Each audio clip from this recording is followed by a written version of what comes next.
Hello, I'm Sebastian. Welcome to Nine Nar Trees podcast. Today, I will summarize and review the book. The New Confessions of an Economic Hitman by John Perkins revisits and expands the author's earlier account of how large-scale development deals can be used to shape the politics and economies of other nations. Drawing on Perkins's public claims about his work as a consultant, the book describes a system in which ambitious infrastructure projects, optimistic forecasts, and heavy borrowing can place countries into long-term dependency. It also connects these practices to the interests of multinational corporations, financial institutions, and strategic foreign policy goals. In this updated edition, Perkins broadens the lens beyond earlier Cold War-era examples, arguing that similar dynamics continue under new forms in a globalized economy. The narrative blends memoir elements with political and economic commentary, aiming to make complex power structures understandable to non-specialists. Whether readers approach it as insider testimony, a critique of international development, or a provocation to investigate further, the book invites scrutiny of how debt, influence, and corporate incentives can shape national destinies. I will give you key takeaways from this book. Firstly, the economic hitman framework and how influence is built. A central topic is Perkins's description of the economic hitman idea, a role he presents as a consultant who helped persuade leaders in developing countries to accept large loans for ambitious projects. The influence mechanism is portrayed as indirect rather than open coercion. The leverage comes from carefully crafted proposals, attractive projections of growth, and the promise of modernization. Once a government commits to loans it struggles to repay, the creditor side can gain bargaining power over policy choices, strategic resources, or geopolitical alignment. In the book's framing, this is not a conspiracy requiring perfect coordination, but a system where incentives align across engineering firms, contractors, banks, and political actors. Projects can still be real and sometimes beneficial, yet the financial architecture can tilt outcomes toward outside stakeholders. Perkins emphasizes the psychological dimension as much as the financial one. Prestige, fear of missing progress, and pressure from advisors can all push leaders toward risky commitments. This topic sets the stage for the rest of the narrative by defining the methods, the motivations, and the long-term consequences that allegedly follow when development is packaged primarily as debt-driven growth. Secondly, debt as a tool of dependence and policy steering. Another major theme is the way sovereign debt can become a durable instrument of influence.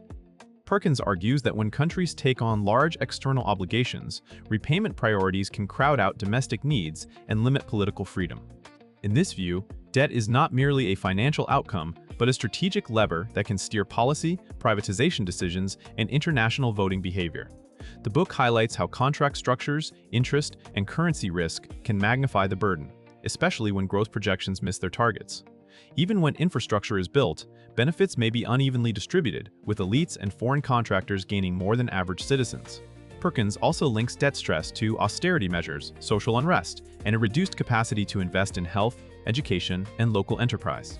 Importantly, the book frames this as a recurring pattern rather than a rare failure, suggesting that the system rewards deal volume and geopolitical advantage more than long-term national resilience.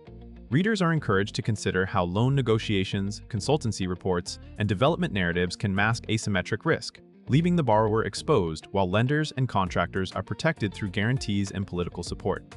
Thirdly, infrastructure megaprojects, projections, and who really benefits.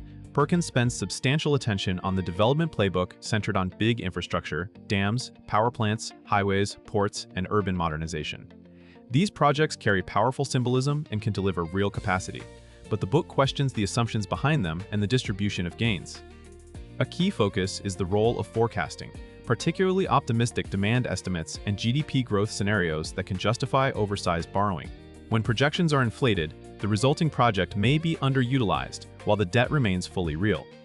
Perkins argues that the largest winners are often construction and engineering firms, consultancies, and suppliers, many of which are based in wealthier nations and are paid from the borrowed funds. Local benefits, in his telling, can be concentrated among politically connected groups rather than broadly shared, while communities may bear environmental and social costs such as displacement or disrupted livelihoods.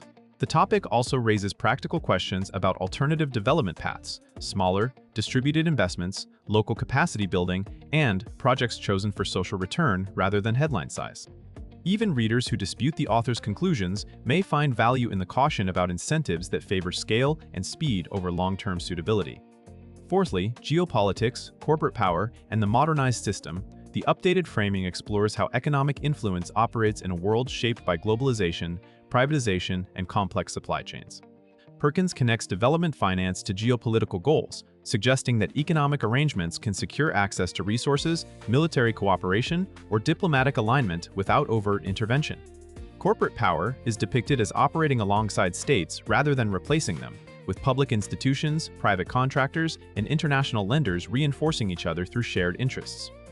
The book also suggests that the tools have evolved. Beyond bilateral loans, influence can be exerted through multinational institutions, trade agreements, privatized utilities, and investment flows that reward compliance with certain policy frameworks. Another aspect is the role of narratives, how modernization and free market promises can be used to define what is realistic or responsible, narrowing political options. Perkins argues that this creates a system of soft control that is harder to see and therefore harder to resist. The topic is not only about external actors, but also about domestic elites who may benefit from alignment. By emphasizing modern mechanisms, the book seeks to show continuity with earlier patterns while acknowledging that the players and channels of influence can change over time. Lastly, ethics, accountability, and what individuals can do. A final topic is the moral and civic challenge posed by the system the author describes. Perkins presents his story as a warning and a call to examine how everyday economic choices connect to international outcomes. The book discusses accountability at multiple levels: professional ethics in consulting and finance, corporate responsibility for environmental and social impacts, and governmental oversight of foreign policy and aid. It also highlights the difficulty of reform when incentives reward short-term profits, political wins, and deal-making.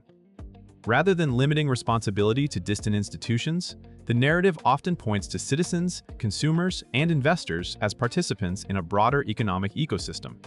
Readers are encouraged to pay attention to where money flows, how pension funds and banks invest, and how public narratives justify certain projects and alliances. While the book does not function as a technical manual, it frames awareness as a first step toward change, followed by civic engagement and support for transparency. The emphasis is on recognizing patterns of manipulation, questioning official optimism, and valuing development models that prioritize local needs, resilience, and equitable outcomes over prestige projects and extractive arrangements. In conclusion, this book best serves readers who want a provocative, accessible lens on how international finance, development projects, and geopolitical priorities can intersect. It will appeal to general audiences interested in global politics, economics, and corporate influence, as well as students and professionals who want a narrative counterpoint to official development success stories. The main life benefit is sharper critical thinking. Readers are pushed to question who profits from large loans, what assumptions sit behind glowing forecasts, and how debt can shape a country's policy choices for decades. Even if a reader approaches Perkins's account skeptically, the book can still improve media literacy by highlighting incentives that encourage overly optimistic projections and unequal risk sharing.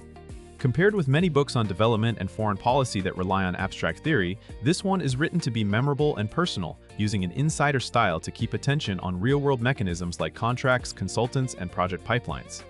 That makes it a compelling purchase for people who want an engaging gateway into deeper research. It can also complement more academic works by raising questions those works can help verify and contextualize. If you want a readable, forceful critique of debt-driven development and the power structures around it, this book stands out for its narrative urgency and its challenge to conventional assumptions. If you would like to support John Perkins, you can buy the book through the Amazon link I've provided in the podcast description. After reading the book, please let me know what you think and share your thoughts. See you around.